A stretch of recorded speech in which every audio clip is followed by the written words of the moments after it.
Bir dənə yol var burada. Başqa yol yoxdur. Yağış yağan ki qalırıq. Ay Allah, sər biz nətər gedəcəyik? Ay Allah, nətər gedək? O sonra bizim gəlin Banisədən gəlib Allah haqqı kəndi pasoka ancaqlar, Allah rəhm eləsin hamı sizdən belə. Evdə nərdivan gətiriblər. Nərdivan üstündən adada aparıb. Sel gəldi, getdi də körpü düzəltmək lazımdır. Əlbəttə qane eləmir, təhlükəlidir. Yenə gəlsə yenə aparacaq. Buradan gözəl bir körpü salmaq lazımdır. Möhkəm bir körpü salmaq lazımdır. Köhnəlib artıq konstruksiyalar görürsüz. Aprel ayında körpü uçub. Bir dəfə alternativ düzəltdilər.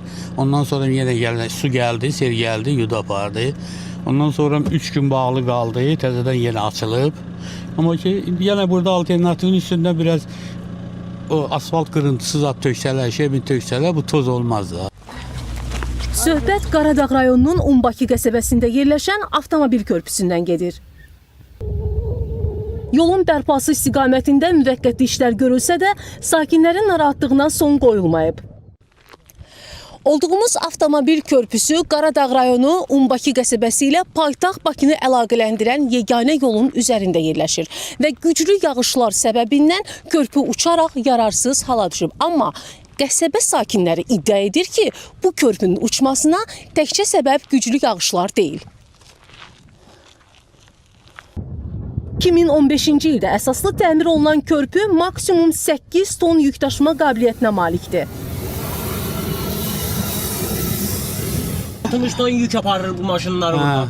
Bir dənə deyil, 10 dənə deyil, heç kimin də məhəl qoymurlar. Qarşılarına dəfələrlə keçmişik, üstümüzə sürüblər.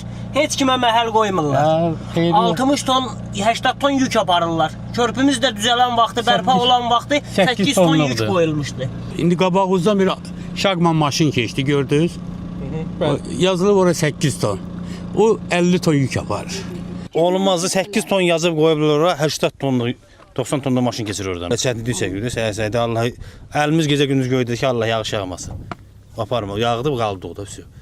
Problemlə bağlı Avtomobil Yolları Dövlət Agentliyi ilə əlaqə saxladıq. Qurum hadisədən xəbərdardır. Dərhal əraziyə agentliyin maşın mexanizm və texnikaları və canlı qüvvəsi cəlb olunaraq qısa müddət ərzində alternativ müvəqqəti yol hissəsi körpünün yanında salınıb ki, rahat gediş-gəliş təmin olunsun qəsəbəyə. Ərazidə yeni körpünün inşasına bağlı da təkliflər hazırlanaraq aidiyyət üzrə təqdim olunub, çıxarılacaq qərardan asılı olaraq ərazidə körpünün inşası nəzərdə tutulur. Qəzalı körpünün nə zaman bərpa ediləcəyi ilə bağlı dəqiq tarix açıqlanmasa da, qəsəbə sakinləri, eləcə də sürücülərin hər gün qarşılaşdıqları problemin tezliklə həll ediləcəyinə ümid edirik. Vüsalə Məmmədzadə, Elvin Qəhrəmanov, ASTV Xəbər.